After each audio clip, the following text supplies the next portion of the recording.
Hai Sobat Mania, kembali lagi bersama saya Kigen. Kali ini saya akan menjelaskan mengenai bisnis.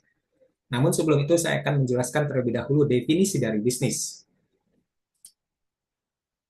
Bisnis dapat didefinisikan dalam arti luas dan juga dalam arti sempit. Dalam arti luas, menurut Peter F. Drucker, bisnis adalah organisasi, baik itu perusahaan, lembaga pemerintah, atau organisasi non-profit yang menciptakan dan memberikan nilai kepada pelanggan. Jadi, bisnis dapat berupa perusahaan yang bertujuan untuk menghasilkan profit dan juga organisasi non-profit. Menurut Peter Stimson, bisnis adalah organisasi yang menggunakan sumber daya untuk memenuhi needs konsumen dengan menyediakan barang atau jasa which are demanded atau yang diminta oleh konsumen. Jadi di sini bisnis adalah organisasi ya yang menggunakan sumber daya untuk memenuhi needs. Ya, jadi ada istilah needs di sini. Dengan cara apa? Menyediakan barang atau jasa, ada istilah menyediakan. Kemudian ada istilah demanded ya atau yang diminta konsumen. Sehingga dalam arti luas dapat disimpulkan bisnis adalah aktivitas menyediakan produk bernilai yang dilakukan oleh organisasi profit dan organisasi non profit dengan tujuan sosial ya. Kemudian dalam arti sempit, menurut William Pride, Robert Hughes dan Jack, bisnis adalah upaya untuk memproduksi dan menjual barang dan jasa yang dibutuhkan dengan tujuan memperoleh profit. Ya, jadi di sini bisnis tujuannya untuk memperoleh profit. Menurut Kate Davis, bisnis adalah segala bentuk kegiatan komersial untuk memenuhi wants atau keinginan ekonomi orang-orang dengan tujuan mendapatkan profit.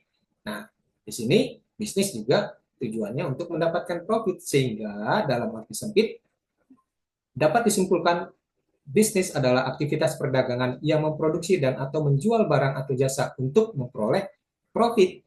Perbedaannya dalam arti luas, bisnis dapat berupa organisasi profit dan juga organisasi non-profit. Sedangkan dalam arti sempit, bisnis adalah perusahaan yang bertujuan untuk menghasilkan profit ya.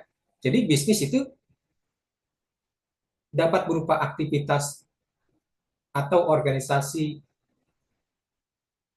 yang bertujuan untuk memperoleh profit dan juga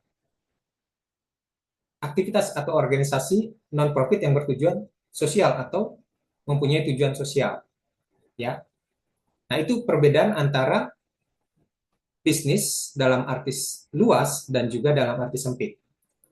Kemudian menurut Lloyd K. Lomin, Martin Muceno, Robert Pierce, bisnis itu tujuannya memenuhi needs dan wants individu atau organisasi ya dengan cara menanam dan menghasilkan tanaman, mengambil bahan mentah atau sumber daya alam, membuat produk atau memberikan jasa, ya. Jadi di sini bisnis harus memenuhi needs dan wants, ya. Kemudian bisnis dapat dilakukan dengan cara menanam dan menghasilkan tanaman, atau bisnis juga dapat dilakukan dengan mengambil bahan mentah atau sumber daya alam, atau bisnis juga dapat dilakukan dengan membuat produk atau memberikan jasa. Nah, berdasarkan definisi bisnis dari para tokoh tadi, maka dapat disimpulkan bisnis adalah aktivitas individu, perusahaan atau organisasi yang menyediakan barang atau jasa untuk memenuhi needs, wants, dan demand dengan menggunakan resources yang ada. Dengan cara apa? Dengan cara memproduksi, membeli dan menjual, atau menjual dengan imbalan komisi.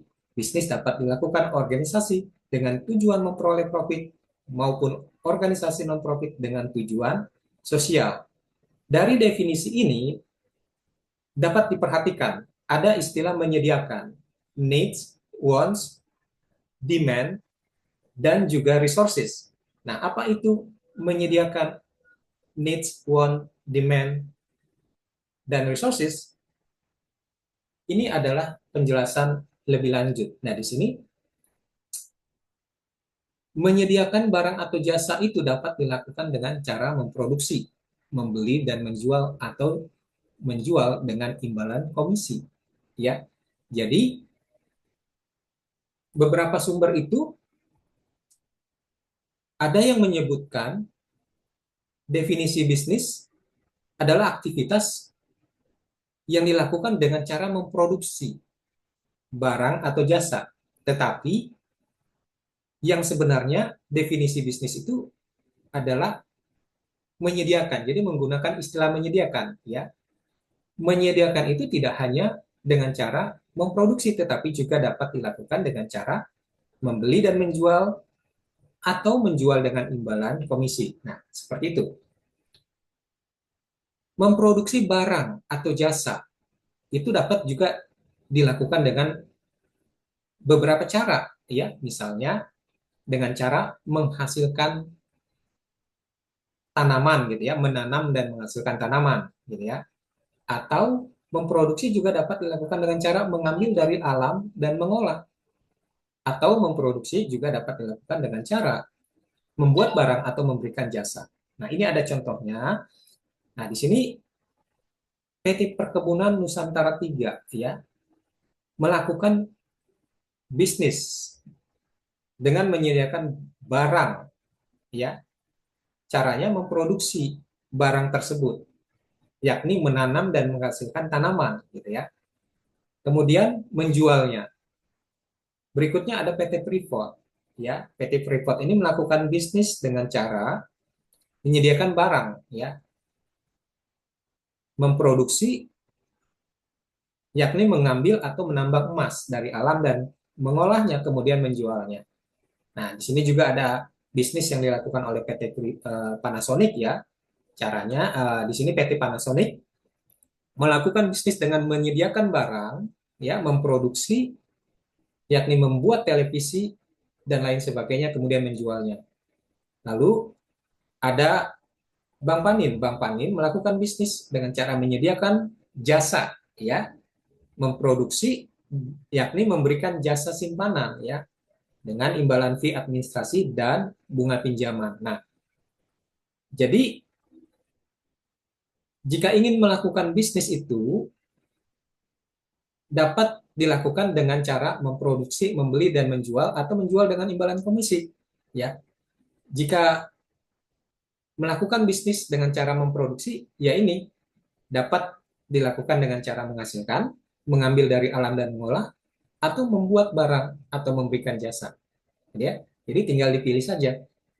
Berikutnya ada membeli dan menjual. Nah, bentuk bisnis yang dilakukan dengan cara membeli dan menjual ini umumnya dilakukan trader atau reseller.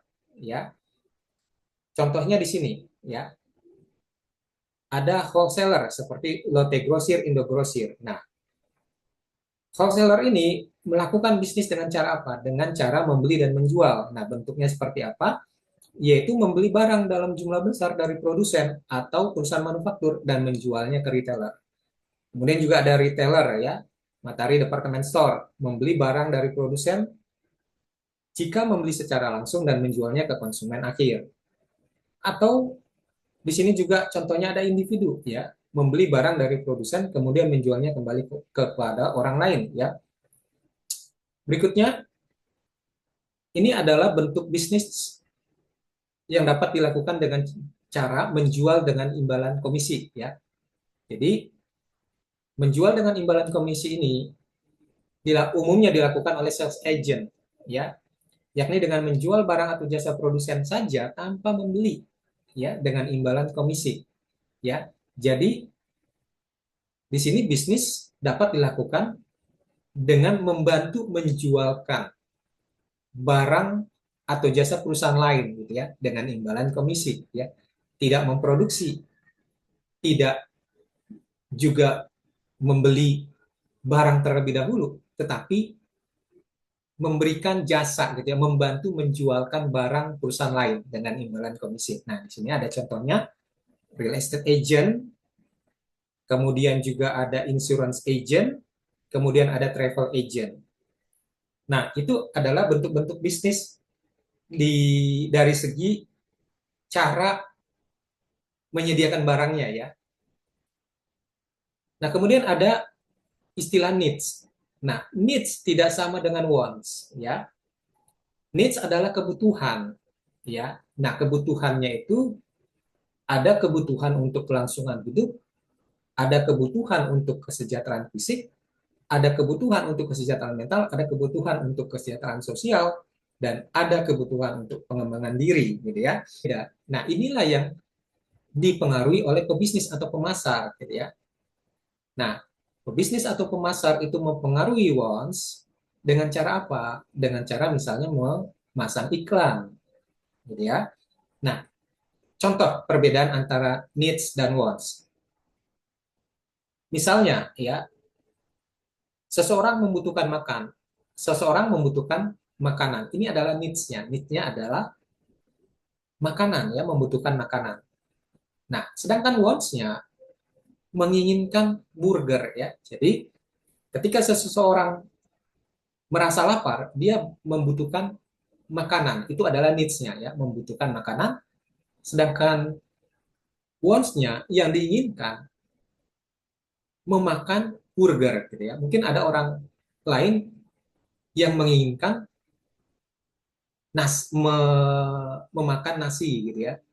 Nah, ada yang menginginkan makanan burger, ada yang menginginkan makanan nasi. Nah, itu adalah wants-nya, gitu. Berikutnya contoh yang lain, ya.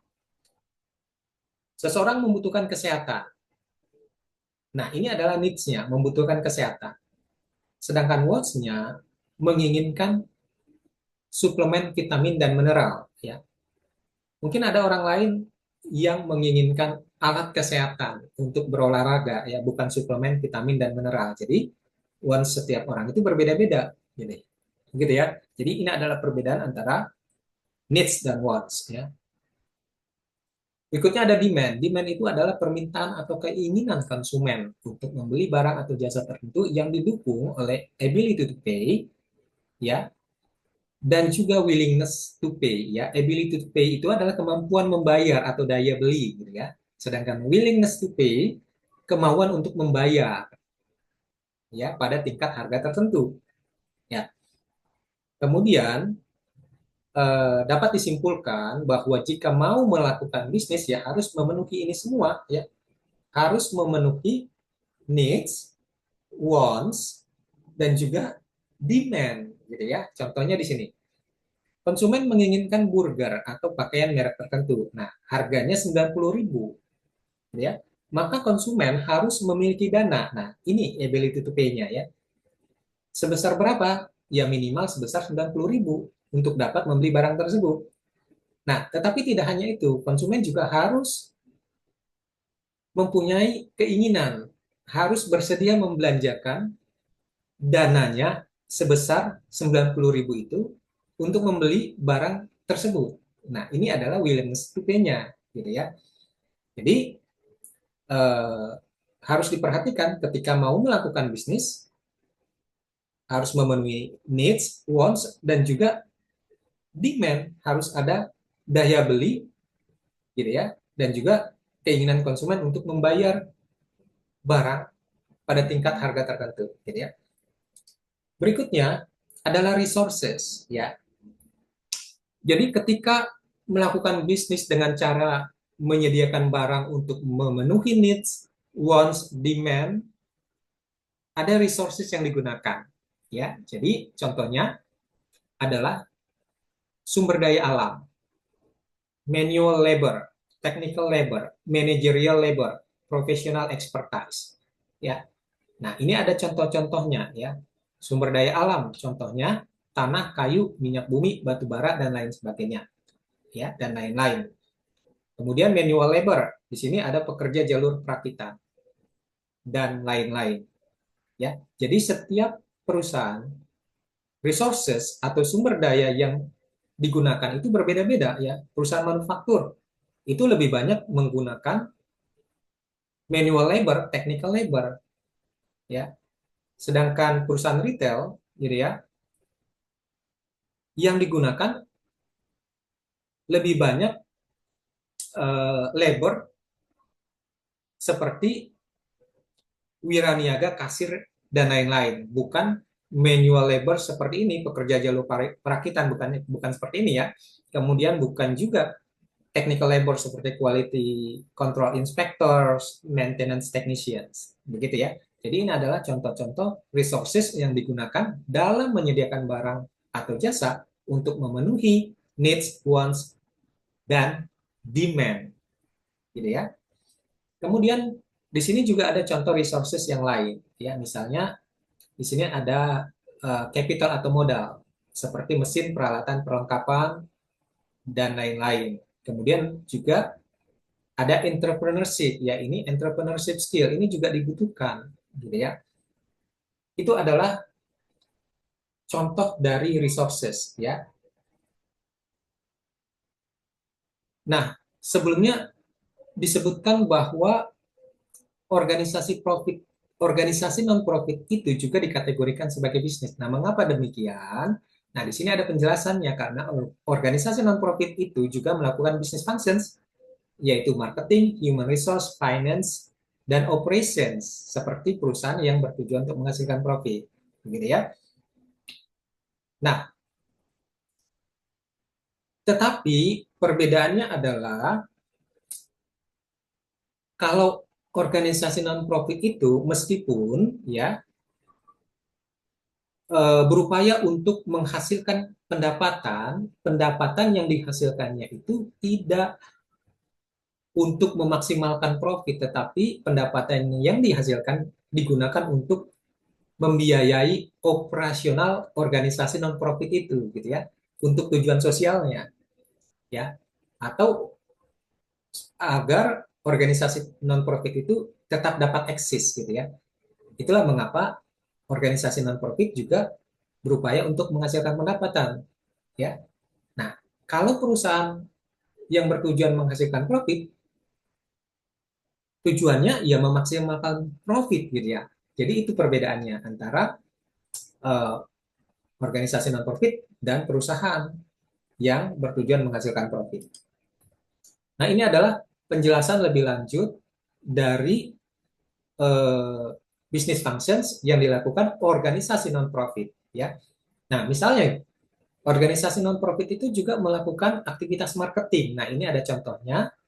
Misalnya dalam meningkatkan awareness, ya, untuk meningkatkan awareness, ya, organisasi non profit itu menggunakan public relations, ya, untuk menginformasikan visi, misi, dan tujuan organisasi non profit itu. Jadi agar semua orang itu mengetahui, ya, keberadaan organisasi non profit dan tujuannya.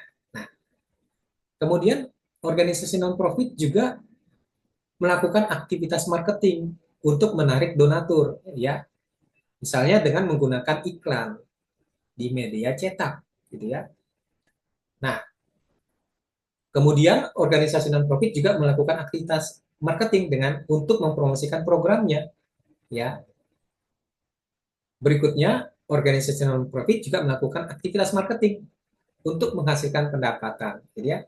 Nah, jadi ini adalah contoh aktivitas marketing yang dilakukan organisasi non-profit. Nah, organisasi non-profit juga melakukan aktivitas human resource, ya, begitu ya, dengan melakukan rekrutmen, pelatihan, dan lain-lain, gitu ya.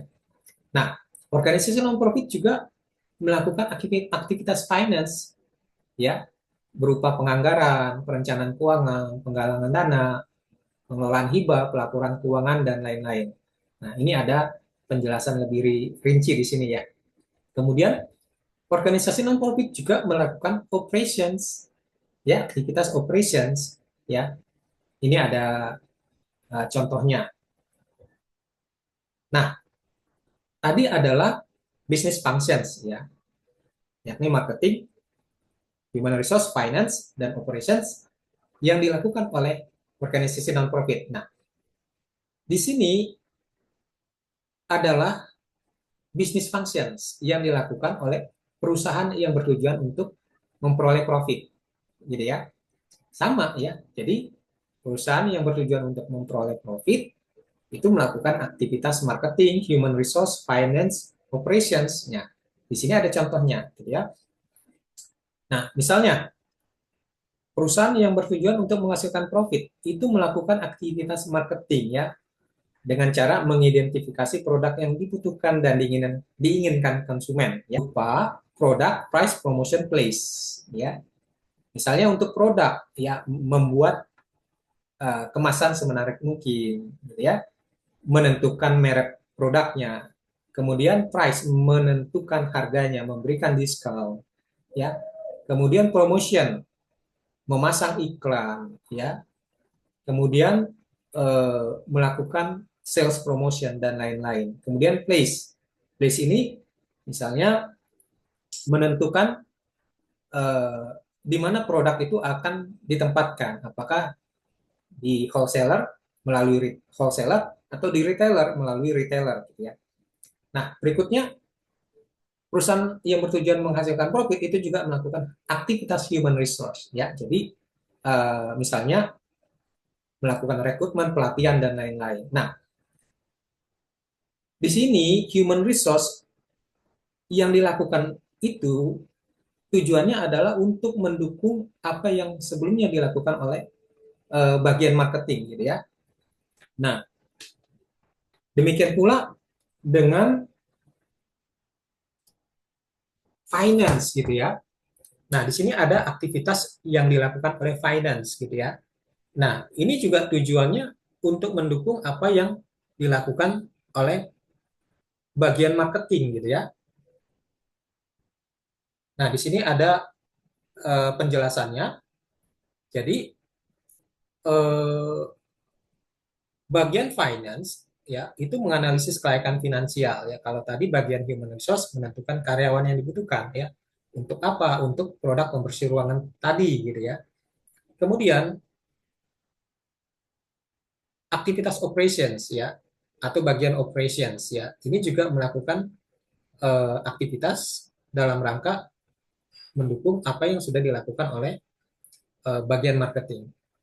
Demikian, ya. Kemudian berikutnya adalah eh, penjelasan mengenai bisnis pada slide-slide berikutnya. Demikian yang dapat saya sampaikan. Terima kasih.